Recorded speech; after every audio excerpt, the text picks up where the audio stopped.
بسم اللہ الرحمن الرحیم۔ السلام علیکم ناظرین کرام، فیتھ انسائٹ سے میں ہوں آپ کا میزبان ناصر محمود۔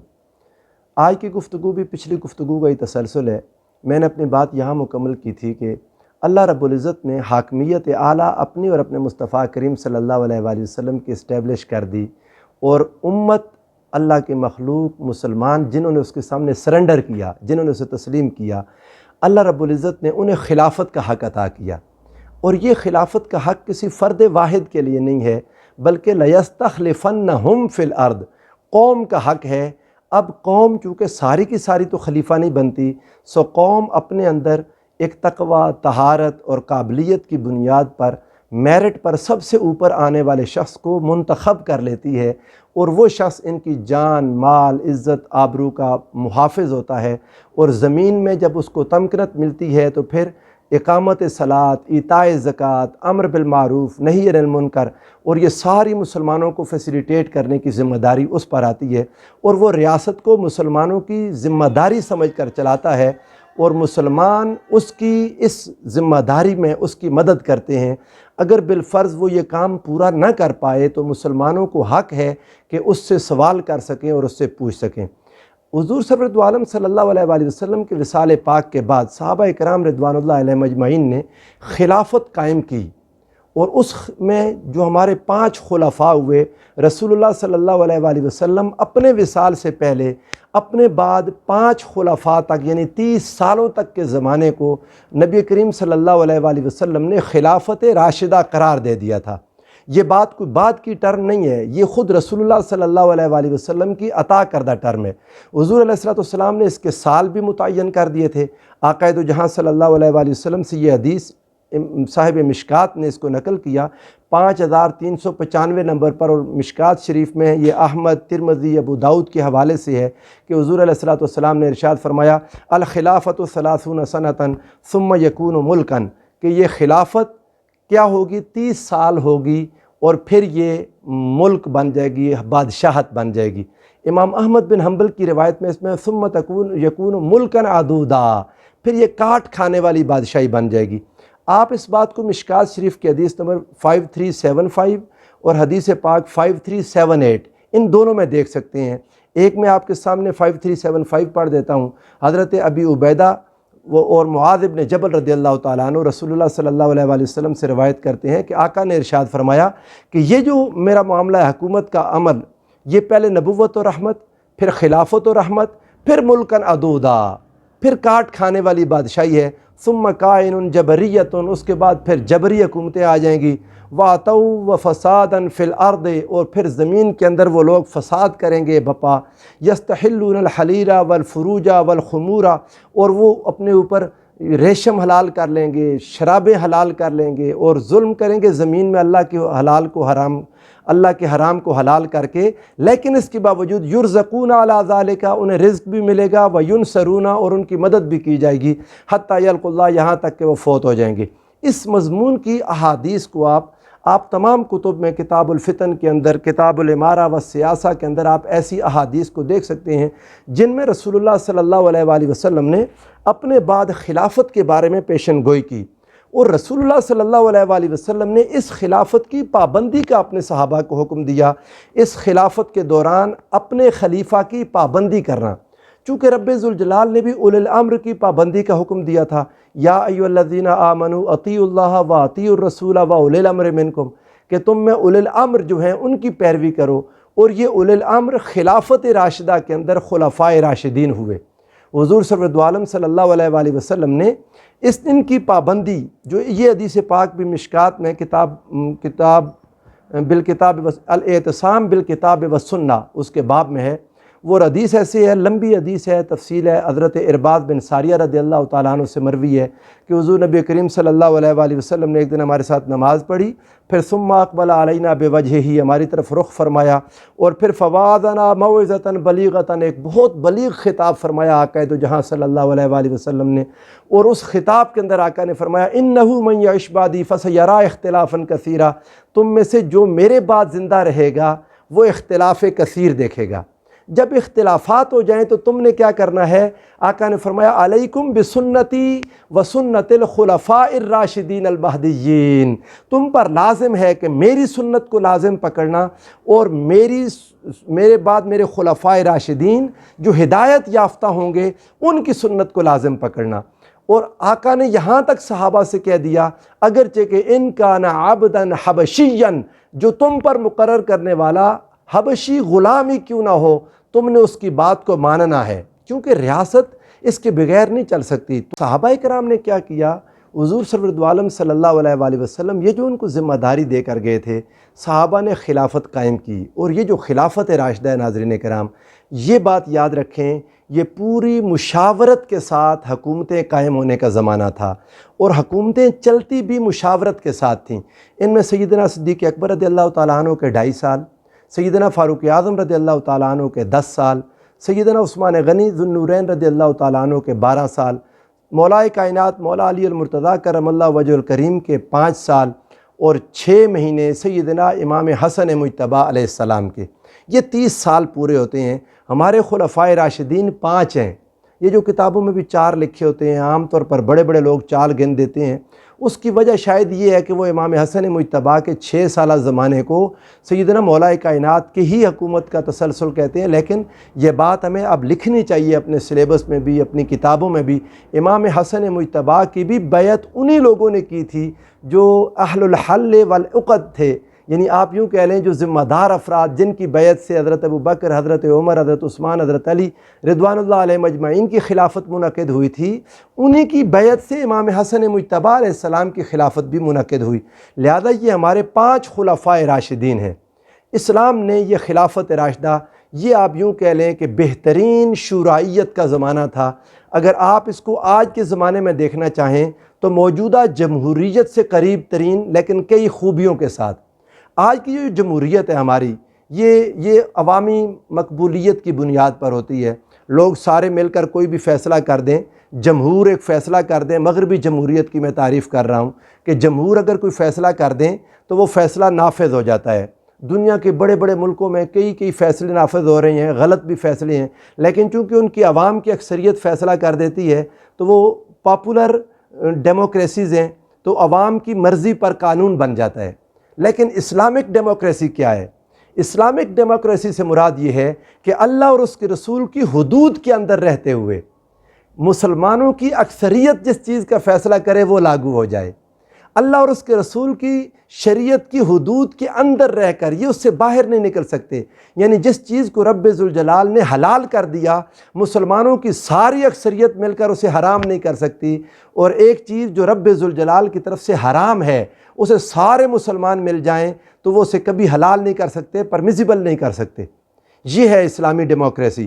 لیکن یہ شورائیت اتنی زبردست ہے، اب آپ اندازہ کریں جب یہ جمہوریت ہوتی ہے، جب یہ شورائیت ہوتی ہے، تو اس میں سب سے بڑی چیز جو ہوتی ہے وہ یہ ہے کہ انسانوں کے اندر جو بہترین افراد ہوتے ہیں وہ حکومت کے لیے چن لیے جاتے ہیں۔ خلیفہ انتخاب کر لیا جاتا ہے۔ خلیفہ وہ جس میں تقویٰ ہو، طہارت ہو، ڈگنیٹی ہو، متانت ہو، قابلیت ہو، صلاحیت ہو، جو سب سے اچھا ہوگا مسلمان مل کر اپنے معاملات، اپنے امور اس کے ذمے کر دیں گے تاکہ وہ اللہ اور اس کے رسول کے احکام نافذ کرے۔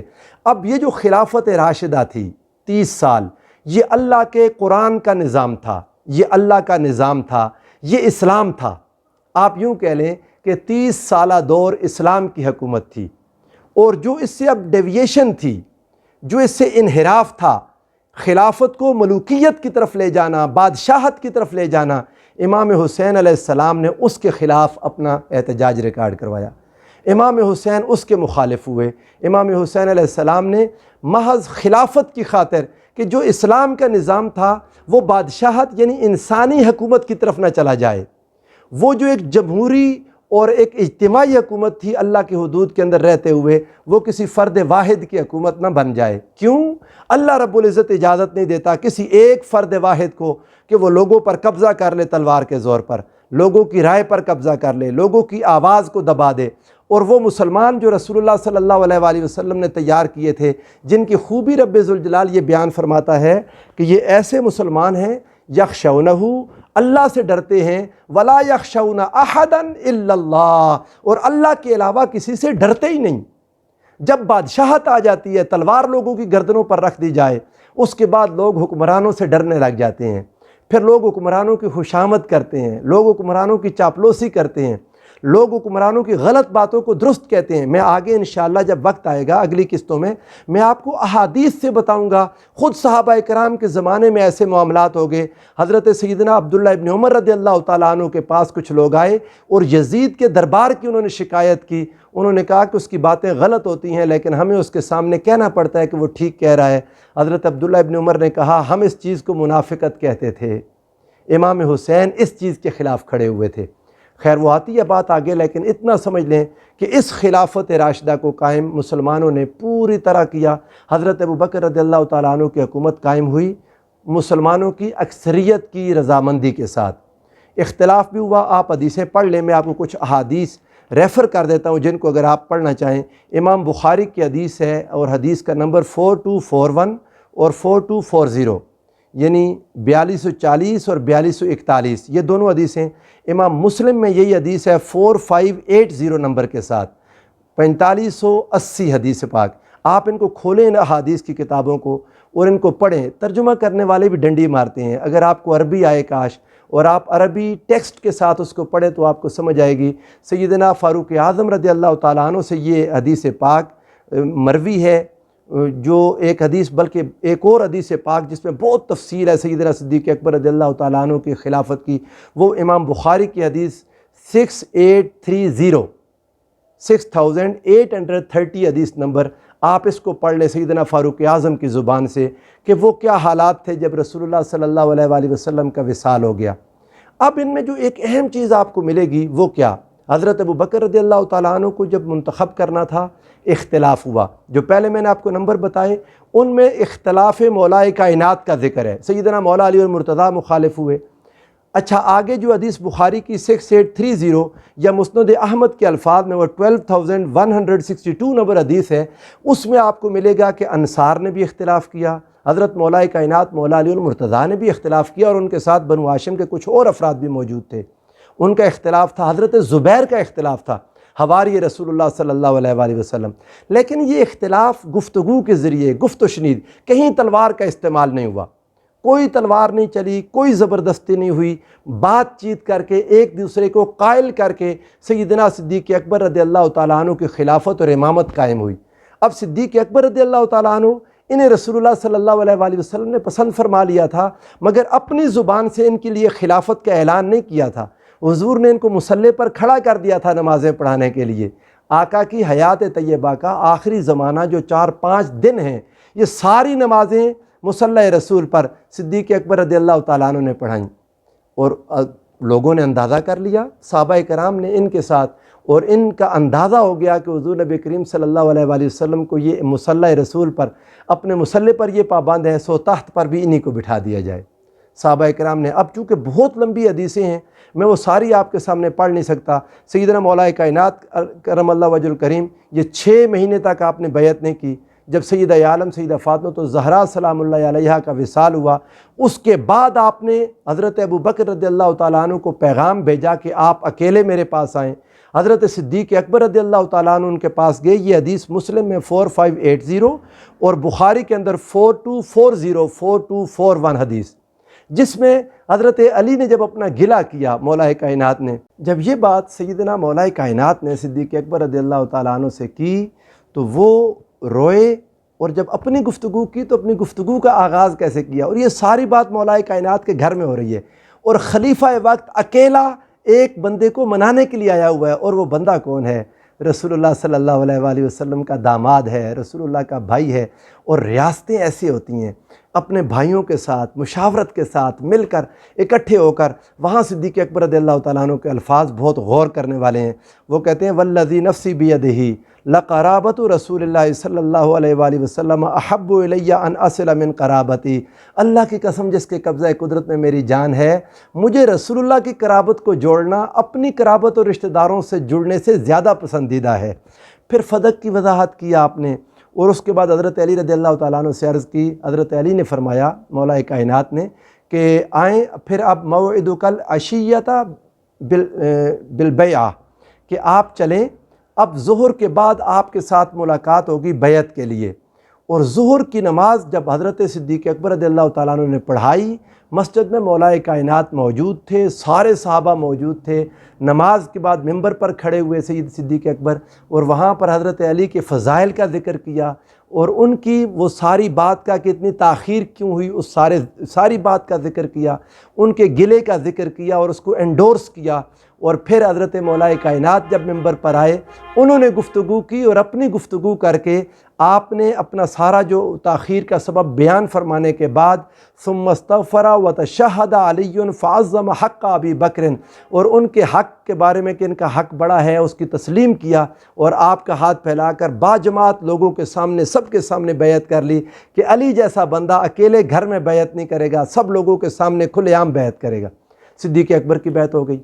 پھر فاروق اعظم رضی اللہ تعالیٰ عنہ کو حضرت ابو بکر رضی اللہ تعالیٰ عنہ نے لوگوں سے مشورے کر کے ایک ایک شخص سے پوچھ کے جب حضرت عمر کو منتخب کیا، سیدنا فاروق اعظم کو، وہ اس طرح کی اوپن مشاورت نہیں تھی، لیکن ابو بکر نے اپنے طور پر مشاورت مکمل کر رکھی تھی، اور حضرت عمر رضی اللہ تعالیٰ عنہ کو جب منتخب کیا تو بغیر کسی زور زبردستی، دن دھونس، دھمکی، دھاندلی، لالچ، تلوار، کچھ نہیں تھا۔ لوگوں نے اپنی مرضی سے سیدنا فاروق اعظم رضی اللہ تعالیٰ عنہ کی بیعت کی، اور احادیث موجود ہیں، لوگ کہتے تھے ہمیں پہلے یہ اندازہ تھا کہ آقا علیہ السلام اپنے ساتھ ابو بکر اور عمر کا نام لیا کرتے تھے۔ حضور فرماتے تھے جئت انا و ابو بکر و عمر، دخلت انا و ابو بکر و عمر، خرجت انا و ابو بکر و عمر، کہ میں آیا، ابو بکر آئے، عمر آئے، میں گیا، ابو بکر گئے، عمر گئے۔ لوگوں نے اندازہ کر لیا تھا کہ ہم خلافت اسی ترتیب سے ہوگی۔ حضرت عمر رضی اللہ تعالیٰ عنہ کی مخالفت کسی نے کی نہیں۔ آج میں سنتا ہوں بعض لوگ سیدنا فاروق اعظم رضی اللہ تعالیٰ عنہ کے انتخاب پر یزید کے انتخاب کی اس تشبیہ دیتے ہیں۔ حد ہے کہ بے انصافی کی۔ ابو بکر امت کے لائق ترین بندے کو منتخب کرتے ہیں، جو نہ ان کا رشتہ دار، نہ ان کا بیٹا، نہ ان کا قریبی، صرف مسلمانوں میں سے ایک قریب ترین صالح مسلمان جس سے رسول اللہ سب سے زیادہ راضی تھے، ابو بکر اس کا انتخاب کر رہے ہیں۔ اور معاویہ جب اپنے بیٹے کا انتخاب کریں، وہ بیٹا جو نالائق ہے، شرابی ہے، زانی ہے، جھوٹا ہے، مکار ہے، نمازیں چھوڑتا ہے، اس کو اس کے ساتھ تشبیہ دیتے ہوئے لوگوں کو شرم آنی چاہیے۔ یہ کوئی برابری نہیں بنتی۔ سیدنا صدیق اکبر نے نہ اپنے رشتہ دار کو منتخب کیا، نہ امت میں سے کسی نالائق کو زبردستی لوگوں کے سر پر بٹھایا، اپنی زندگی میں اس کی بیعت نہیں لی حضرت ابو بکر نے۔ اور یہ جو مفتی آج فتوے لیے پھرتے ہیں، اپنے پاس رکھیں ان فتووں کو۔ حضرت سیدنا صدیق اکبر پر یہ تہمت اور الزام ہے، اور جس کسی نے بھی لکھا، جس کا مرضی نام لے لے، کوئی بندہ فلاں نے لکھا، فلاں نے لکھا، ان سب نے غلط لکھا۔ سیدنا صدیق اکبر رضی اللہ تعالیٰ عنہ کا فیصلہ تمام صحابہ نے خوش دلی سے قبول کیا۔ پھر جب فاروق اعظم رضی اللہ تعالیٰ عنہ کے وصال کا وقت آیا تو آپ نے، میں آگے حدیث سناؤں گا اگلی قسط میں انشاءاللہ، کچھ اور معاملات بھی ہیں، آپ نے 6 لوگوں کی کمیٹی مقرر کی۔ ان 6 لوگوں میں سے عثمان غنی کو لوگوں نے منتخب کر لیا۔ سیدنا عثمان غنی جب شہید ہو گئے، مظلوم شہید ہوئے، تو آپ کے بعد ان سارے لوگوں نے حضرت مولا کائنات مولا علی المرتضیٰ کی بیعت کی۔ آپ نے اپنے گھر میں بیعت نہیں لی، آپ نے فرمایا سارے جاؤ مسجد میں۔ بدری صحابہ تھے، حضور علیہ السلام کے ساتھ بیعت کرنے والے اصحاب الشجرہ تھے، مدینہ کے حل و عقد والے تھے، اور ذمہ دار لوگ تھے۔ حضرت مولا کائنات نے مسجد میں اوپن بیعت لی سب لوگوں سے، اور لوگوں نے اپنی مرضی سے، اپنی ضد کے ساتھ زور دے کے حضرت مولا کائنات مولا علی المرتضیٰ کو اپنا خلیفہ منتخب کیا۔ اور جب سیدنا مولا کائنات کا شہادت کا وقت آیا تو آپ سے لوگوں نے پوچھا کہ ہم امام حسن کی بیعت کر لیں؟ آپ نے فرمایا میں نہیں حکم دیتا۔ لوگوں نے پوچھا کیا آپ منع کر رہے ہیں؟ فرمایا میں منع بھی نہیں کرتا۔ پھر آپ امت کو کیسے چھوڑ کے جا رہے ہیں؟ تو آپ کے الفاظ ہیں، آپ نے فرمایا ویسے ہی جیسے رسول اللہ صلی اللہ علیہ وآلہ وسلم چھوڑ کے گئے تھے۔ لوگوں نے اپنی آزاد مرضی سے سیدنا امام حسن مجتبیٰ کی بیعت کی۔ یہ خلافت راشدہ مکمل ہوئی لوگوں کی مرضی سے۔ وہی بات جو پچھلے لیکچر میں نے کہی تھی، ما کان لبشر ان یؤتیہ اللہ الکتاب والحکم والنبوہ ثم یقول للناس کونوا عبادا لی من دون اللہ۔ لوگوں کو غلام بنانا یہ خلفاء کا کام نہیں ہے۔ ان کی رائے کو دبانا، ان کی زبانوں کو بند کرنا، ان کے اظہار حق جو ان کا آزادی ہے، اظہار رائے ہے، اس کو دبا لینا، یہ خلفاء راشدین کے زمانے میں نہیں ہوا۔ اور یہی وجہ تھی کہ پھر خلفاء کا زمانہ رحمت کا زمانہ تھا۔ اب یہ خلافت کیسے بدلی ملوکیت میں، بادشاہت میں، اس کا ذکر انشاءاللہ میں آپ کے سامنے اگلی قسط میں کروں گا۔ اللہ تبارک و تعالی ہمیں اپنے مصطفیٰ کریم صلی اللہ علیہ وآلہ وسلم کے دین کو سمجھنے اور اس پر عمل کرنے کی توفیق عطا فرمائے۔ والسلام علیکم ورحمۃ اللہ وبرکاتہ۔